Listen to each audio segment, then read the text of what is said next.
حیض اس خون کو کہتے ہیں جو خواتین کو ہر ماہ مقررہ اوقات میں کسی سبب کے بغیر از خود آتا ہے، یعنی ایک فطری طریقہ ہے۔ نفاس وہ خون ہے جو عورت کے رحم سے بچے کی ولادت کے وقت اور اس کے بعد کم و بیش 40 روز تک خارج ہوتا ہے۔ یاد رہے کہ شریعت میں حیض اور نفاس کے احکام ایک جیسے ہیں۔ حیض کے دنوں کی تعداد مقرر نہیں، کسی ماہ کم کسی ماہ زیادہ دن ہو سکتے ہیں۔ اسی طرح مختلف لوگوں کی عادت مختلف ہو سکتی ہے۔ حضرت عائشہ رضی اللہ تعالی عنہا سے روایت ہے کہ نبی اکرم صلی اللہ علیہ وسلم نے فرمایا، جب حیض آئے تو نماز چھوڑ دو، اور جب ختم ہو جائے تو غسل کر لو اور نماز پڑھو۔ اسے نسائی نے روایت کیا ہے۔ حالت حیض میں عورت کا جسم اور کپڑے دونوں پاک ہوتے ہیں، یعنی جسم، اس میں کوئی بظاہر ناپاکی نہیں ہوتی۔ مثلا ہاتھ پاک ہے، اگر عورت آٹا گوندنا چاہے تو آٹا ہاتھوں سے ناپاک نہیں ہو جائے گا۔ اگر پانی پیے تو اس کا بچا ہوا پانی ناپاک نہیں ہوگا۔ اگر کسی چیز کو چھو لے تو وہ چیز ناپاک نہیں ہوگی۔ جس بستر پہ سوتی ہے اس بستر کو دھونے کی ضرورت نہیں۔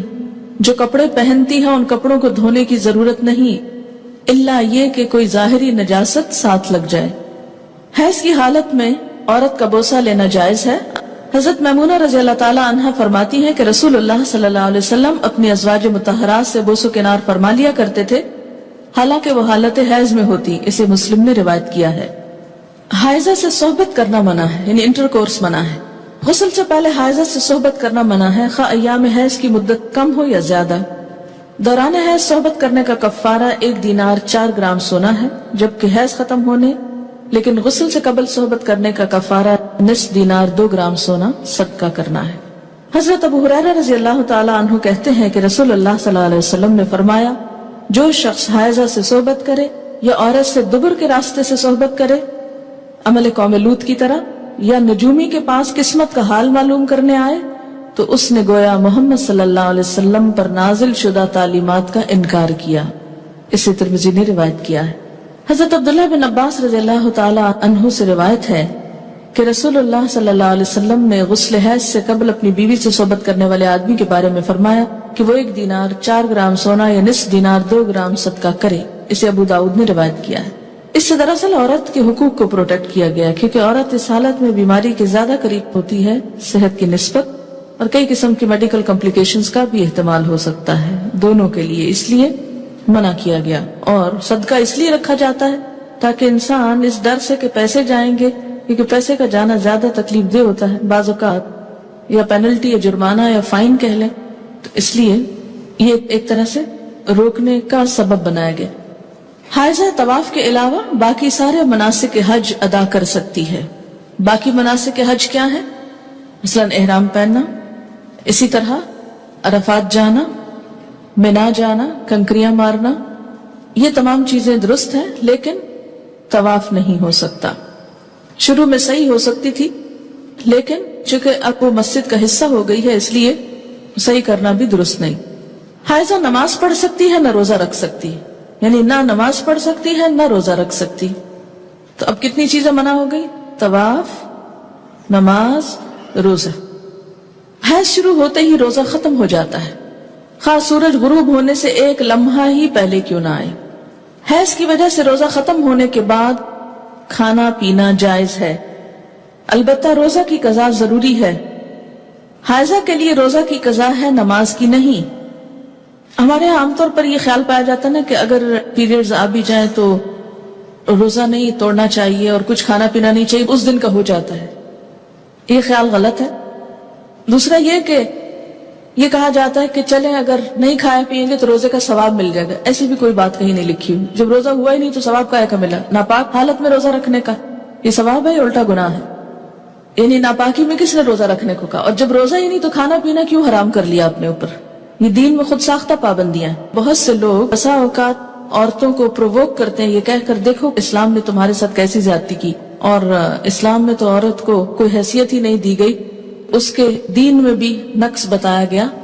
تو نقص اور نقصان کمی کے لیے ہے، کسی عیب اور خرابی کے لیے نہیں۔ اب آپ دیکھیے کہ نماز میں تو کمی ہوتی ہے، لیکن اس وقت میں جو ایک تکلیف کی یا اذیت کی کیفیت ہوتی ہے اس کا صلہ بھی ملتا ہے، کیونکہ اللہ تعالیٰ نے لکھ دیا نا یہ.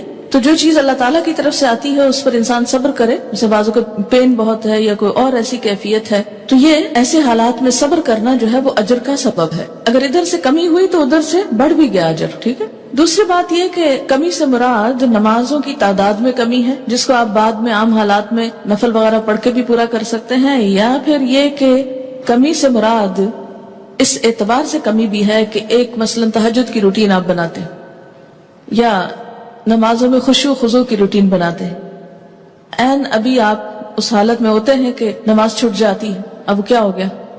نہ صرف یہ کہ وہ چند دن نمازوں کی کمی ہوئی، بلکہ دوبارہ ایک اچھی حالت میں آنے کے لیے، دوبارہ سے نئی عادت بنانے کے لیے پھر ایک مشکل پڑ جاتی.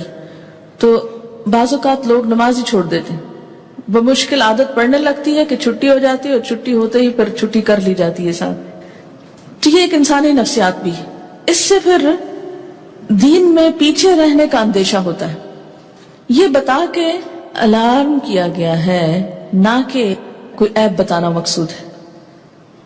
کہ اگر آپ کو یہ بتایا جائے کہ آپ کے بزنس میں یا فلاں چیز میں کمی ہو جاتی ہے اس چیز سے، تو آپ کیا سوچتے ہیں؟ بزنس چھوڑ دو، کام ہی چھوڑ دو؟ نہیں، آپ سوچتے ہیں اچھا اس کمی کو پھر اور کہاں سے پورا کروں. کسی بھی چیز میں جب کسی بھی چیز کی کمی کا سبب بنتا ہے اور اس کو بتایا جاتا ہے یہ کمی ہونے لگی ہے، مثلا اگر کسی کو بتایا جائے کہ مارکیٹ میں فلاں پروڈکٹ نہیں آ رہی ہے جس کی وجہ سے فلاں کی سیل پر اثر پڑ جائے گا اور ایک دم کمی ہوگی، بزنس ڈاؤن ہوگا، تو انسان مایوس ہو کے بیٹھ نہیں جاتا، بلکہ کچھ اور سٹرگل شروع کرتا ہے کہ کسی اور طریقے سے کمی پوری کی جائے. تو یہاں بھی جب یہ بتایا گیا کہ من نقصان دین ہے، تو اس کا مطلب یہ ہے کہ اس کمی کو کسی اور طریقے سے پورا کیا جائے. یہ ایک خیرخواہی بھی ہو سکتی ہے. اگر کوئی عورت رمضان میں فجر کی اذان سے پہلے حیض سے پاک ہو جائے اور غسل کا وقت نہ ہو تو پہلے روزہ رکھ کر بعد میں غسل کر سکتی. لیکن اگر اذان کے بعد پاکی ہوئی ہے، یعنی بعد میں بھی سپاٹ لگا ہے اور سورج نکلنے کے بعد آپ پاک ہو رہے ہیں اور نہا رہے ہیں اور روزہ آپ صبح سے رکھ چکے ہیں، تو وہ روزہ نہیں ہوتا. کپڑے پر حیض کے خون کا داغ لگ جائے تو اتنی جگہ دھو کر اسی کپڑے پر نماز ادا کی جا سکتی. حائضہ کے لیے مسجد میں ٹھہرنا جائز نہیں، البتہ گزر سکتی. حالت حیض میں جائے نماز کو ہاتھ لگانا، جائے نماز پر بیٹھنا، ذکر کرنا اور تسبیح اور تحلیل نیز دعا وغیرہ کرنا جائز ہے. یہ بعض اوقات لوگ تسبیح نہیں اٹھاتے یا جائے نماز نہیں اٹھاتے، تو یہ بات درست نہیں. حضرت ام عطیہ رضی اللہ تعالی عنہا سے روایت ہے کہ رسول اللہ صلی اللہ علیہ وسلم نے حکم دیا کہ دونوں عیدوں کے دن ہم حیض والی اور پردہ نشین یعنی تمام عورتوں کو عیدگاہ لائیں تاکہ وہ مسلمانوں کے ساتھ نماز اور دعا میں شرکت کریں. البتہ حیض والی عورتیں نماز نہ پڑھیں. اسے بخاری اور مسلم نے روایت کیا ہے. عید کے موقع پر نماز کے لیے سب کو نکلنے کا حکم دیا گیا، جس میں حیض والی اور پردہ نشین عورتوں کو بھی کہا گیا کہ نکلیں. جو کبھی نہیں نکلتی وہ بھی نکلیں تاکہ مسلمانوں کے ساتھ نماز اور دعا میں شرکت کریں. البتہ حیض والی عورتیں نماز نہ پڑھیں. تو اس سے کیا پتہ چلتا ہے کہ عیدگاہ تک جانا، وہاں بیٹھنا اور دعا میں شریک ہونا ایسی عورتوں کے لیے بھی جائز ہے. حیض کا خون نہ لگے تو حائضہ کے کپڑے پاک رہتے ہیں جنہیں دھوئے بغیر نماز پڑھی جا سکتی. حائضہ کا دوپٹہ یا چادر اوڑھ کر دوسری عورت نماز پڑھ سکتی. حیض سے پاکیزگی حاصل کرنے کے بعد اگر خاکی یعنی براؤن یا زرد یعنی یلوش پانی خارج ہو تو دوبارہ غسل کرنے کی ضرورت نہیں. حیض سے پاکیزگی حاصل کرنے کے لیے بے جا عجلت اور بے جا تاخیر دونوں سے کام نہیں لینا چاہیے. بے جا عجلت کا کیا مطلب ہے کہ انڈیو جلدی، یعنی ہے کب پاک ہوں گی، کہیں نماز نہ چلی جائے، کہیں روزہ نہ چلا جائے. اچھا نہا لی، پھر دیکھا کہ ابھی تو نہیں پاک ہوئے، پھر نماز چھوڑ دی، پھر روزہ توڑ دیا، پھر نہا لیا. تو یہ کھیل نہیں بنانا چاہیے اس کو. اسی طرح بے جا تاخیر کے پاک بھی ہو چکے ہیں لیکن نہا ہی نہیں رہے، میں سستی کے مارے کہ اچھا ایک دو نمازیں اور چھوڑ لیں، آرام کر لیں، تو ایسا نہیں کرنا چاہیے. غسل حیض میں تاخیر ہونے پر قضا نمازیں ادا کرنا چاہیے. یعنی اگر کسی وجہ سے پانی ختم ہے، پانی نہیں ہے، یا کہیں سفر کی حالت میں ہے کہ ٹائم پہ نہیں پہنچے آپ کہ نہا سکیں، یا کوئی وجہ بن گئی، انہیں جان بوجھ کے نہیں ہو گیا ایسے، تو پھر کیا ہے، جب نہا چکے تو پچھلی نماز لوٹائیں. مستحاضہ حسب عادت ایام حیض کے بعد غسل کر کے نماز پڑھیں. مستحاضہ کون ہوتی؟ حیض کے علاوہ جو بلیڈنگ ہوتی ہے بیماری کے طور پر، وہ استحاضہ کہلاتی ہے. یعنی سارا مہینہ سپاٹنگ ہوتی رہتی ہے، تو اس میں کیا ہے کہ جو حیض کے ایام ہیں جن میں بلیڈنگ فرق ہو جاتی ہے، مثلا تھکنس ہے یا اس کی اور علامات معلوم ہوتی ہیں، یا اس بیماری کے شروع ہونے سے پہلے ایام حیض کی جو ڈیٹس تھی یا جو عادت تھی اس کے مطابق نہا لے اور باقی دنوں میں نماز پڑھتی رہے خواہ سپاٹنگ ہوتی ہے۔ حضرت عبداللہ بن عباس فرماتے ہیں کہ مستحاضہ غسل کر کے نماز پڑھے خواہ ان کی ایک گھڑی باقی ہو، مثلاً سورج غروب ہونے میں 5 منٹ ہے اور اب وہ نہا کر نکلی تو پڑھے اثر۔ جب عورت نماز ادا کر چکے تو پھر شوہر اپنی بیوی سے صحبت کر سکتا ہے کیونکہ نماز افضل ہے، اسے بخاری نے روایت کیا ہے۔ حائضہ پاکیزگی کی حالت میں جس نماز کے اول یا آخر وقت میں سے ایک مکمل رکعت ادا کرنے کا وقت پالے اس وقت کی قضا نماز اسے ادا کرنی چاہیے۔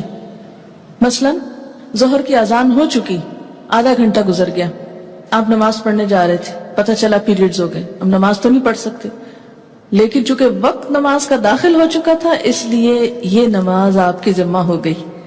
اب جب آپ پاک ہوں گے تو یہ نماز دہرائیں گے۔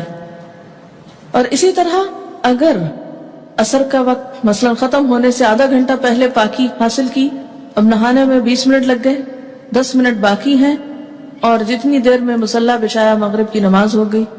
بعض اوقات ایسا نا سردی ہوتی ہے، دروازے بند کرتے جائے نماز بچھاتے کرتے ٹائم ہو جاتا ہے، اتنے میں اذان ہوگی، اب مغرب پڑھ کے کیا کرے؟ عصر قضا پڑھے۔ حائضہ کو مسلسل قرآن پاک کی تلاوت کرنا منع ہے، البتہ ایک آیت توڑ کر پڑھ سکتی ہے، یعنی بیچ میں سانس لے سکتی ہے، اور یہ حدیث نہیں ہے، بہرحال ابراہیم نخعی کا قول ہے۔ حضرت ابراہیم نخعی کہتے ہیں کہ حائضہ قرآن مجید کی ایک آیت پڑھ لے تو کوئی حرج نہیں، اسے بخاری نے روایت کیا ہے۔ یعنی اس معاملے میں علماء اور فقہاء کے درمیان اختلاف ہے، بعض کہتے ہیں کہ آیت میں سانس لے لے بیچ میں، کٹھی نہ پڑھے، اور بعض یہ کہتے ہیں کہ